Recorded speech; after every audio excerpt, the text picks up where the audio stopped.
Hi friends, నేను వీడియోలో చూపిస్తున్నది స్టార్ నెక్ అండి. స్టార్ నెక్ కోసం నా దగ్గర క్లాత్ ఏమీ లేకపోతే వేరే క్లాత్ చిన్న చిన్న ముక్కలు ఉంటే 3 ముక్కల కింద మామూలుగా అతికేసాను. అతికేసి ఈ విధంగా స్టార్ నెక్ అనేది రైట్కి పెట్టేసుకోవాలండి. ఈ విధంగా రైట్కి పెట్టేసుకుని కుట్టేశాను. నేను కుట్టే బ్లౌజు లైనింగ్ బ్లౌజ్ కూడా కాదండి, ప్లెయిన్ బ్లౌజ్ మీద కుడుతున్నాను నేను. అదే స్టార్ నెక్ కోసం మనం కట్ చేసి కుట్టాలి అంటే ఎక్కువ క్లాత్ పడుతుంది.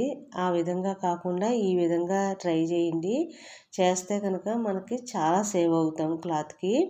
మనకి ప్లెయిన్ బ్లౌజ్కి వేయాలంటే చాలా ఇబ్బంది పడాలి కదా, దానికోసం ఈ విధంగా చేస్తే కనుక చాలా సులువుగా పూర్తవుతుందండి.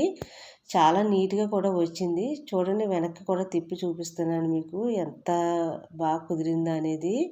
ఈ విధంగా మనకి షోల్డర్ దగ్గర ఎక్కువ క్లాత్ ఉన్నప్పుడు కట్ చేసుకోకూడదండి. కట్ చేసుకోకుండా సంకలకి వచ్చేటట్టుగా అలా పెట్టేసుకోవాలి. అప్పుడు టైట్గా